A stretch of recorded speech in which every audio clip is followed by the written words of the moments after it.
All right.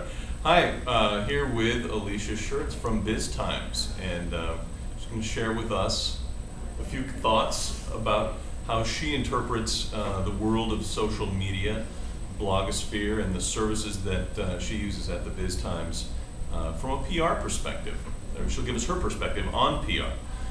So with that, can you tell us a little bit about the publication that you work with and what you do there? Absolutely. Biz Times is a business publication that covers business news in southeastern Wisconsin. We have an 8-county region. For me, I mostly cover technology and healthcare, which obviously are two kind of happening subjects right now, but social media goes into a lot of the technology stuff that I report on, and I also do the Bubbler and the Nonprofit Weekly, so get to explore a lot of different variety of information and those kind of things. So It keeps you very busy, I would imagine. yeah, yeah. Excellent. What do you think is most interesting to you in the social media space right now?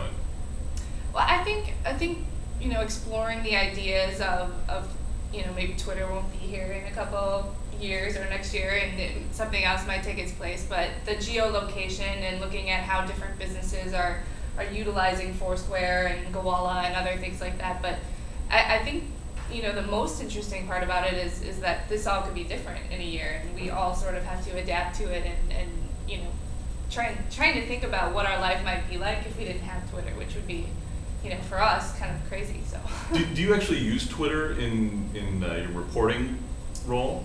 I wouldn't say it's become sort of a daily thing for us, and something that comes to us naturally almost as easily as just checking email. So we're always kind of trying to stay on the cusp of the conversations that are happening around Milwaukee, and whether or not we use it as sort of a breaking news part of it, we put our news out in those channels as well, trying to be a resource for the community there. But it's more or less staying on the cusp of things and then being able to follow up quickly with those people if something does happen, and then flesh out a full-fledged story from something that we may have seen in a 140-character tweet or something like that. So. Exactly. I know we've used it to communicate a little bit, actually to set up this right. Time right now.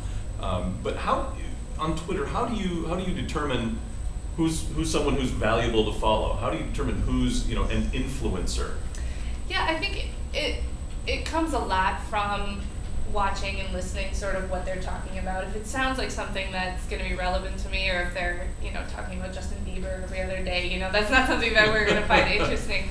Justin Bieber is very interesting. He is very interesting, but not something for our business publication. But I think watching and listening what they're putting out there as content, and knowing that if they're part of a conversation that's going on in Milwaukee, when Ungeeked was going on, and I mean, you could tell who the people are in Milwaukee that are influencers that we should definitely be, connected with. And then I think it goes beyond that too, and meeting those people in person and getting to know them so that they get to know who I am, and they know what I'm working on, and it becomes that sort of relationship that developed online, but then was taken offline, and obviously, we become friends and work with those people on a day-to-day basis.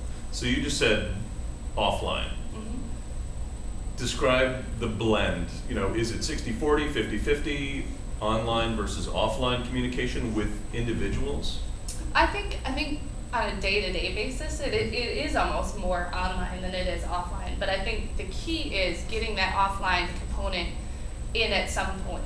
You want to be able to develop those relationships and know who those people are off of the internet.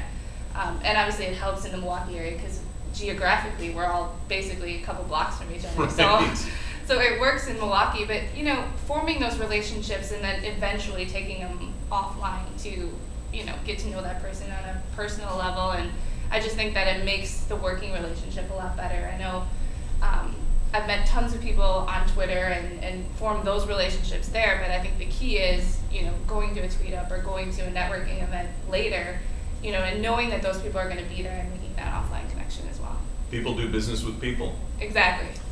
You also, one of the things that I think is very interesting about what you do is that not only do you participate in technology, and there are a crew of us nerds and geeks out there, but you also deal with healthcare.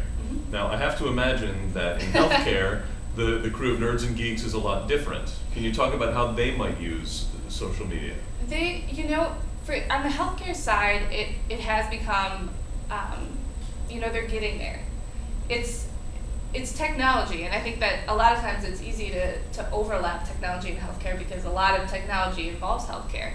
But you know, on the social media side, it's more or less as a resource for them too. So they're putting out content that's relevant to reform and relevant to the businesses that they know who's involved in those spaces. Mm-hmm. But they're getting to the point where it is more of, you know, this is the person at Freighted Healthcare, or this is the person at Aurora, or something like that. So they do have a personal presence there, I think. And so it's, you know, it might have been different a couple months ago, but I think they're getting to the point now where, you know, they're using it exactly the way we are to reach out to people like me, and, you know, almost as, you know, from a nonprofit standpoint too, Mm-hmm. because a lot of the healthcare facilities are involved in nonprofits and have foundations and those kind of things. They're getting their news out there that way as well. Okay. Because they know that people are participating in that realm, and so they're getting there. They're getting to the same point that the geeks and the people that have used it every day are using it. So they're getting there. Geeks are everywhere. So when you say they're getting out there and they're using it, and healthcare industry folks that you have contact with, what form is that taking? Are they doing blog posts? Are they participating in discussion forums? What do you see as most common? From the healthcare industry? Yes.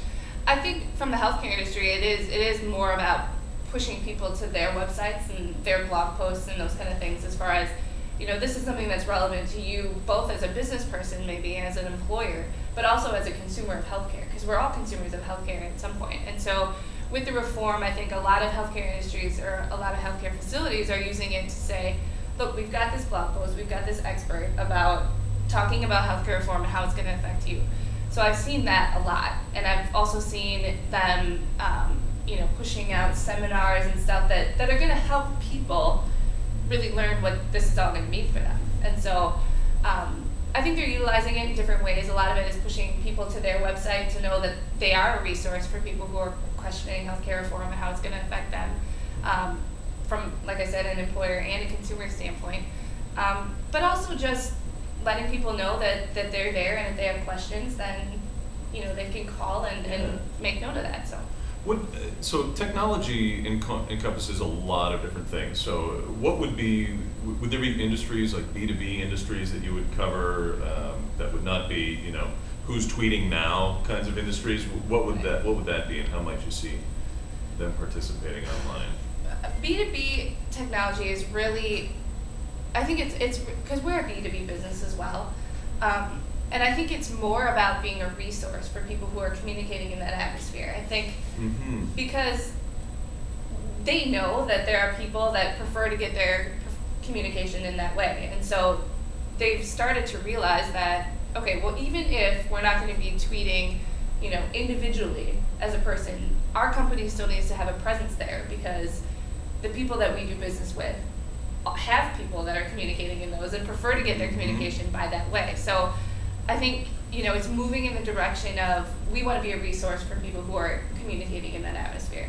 Okay. And so for BizTimes, you know, our main goal is, number one, to be resources as reporters as well. Like, we want you to come to look at BizTimes as something, as a resource. And so, you know, we're pushing out our news, we're pushing out news from the Washington Post, you know, the you know, Wall Street Journal, all those kind of things. We're pushing that news out there because we want you to know about it, because it's important to you guys. And I think B2B companies are really looking at it the same way, saying, you know, we want to be a resource as, you know, a Rockwell or a, you know, we want to be an expert in our industry, and we know that there are people looking for answers in that realm. Right. So I think that's actually a pretty critical component, you know, when someone says, well, how do I participate in the online world? You know, look to where you have resources and what are people asking you for to begin with. No, very good.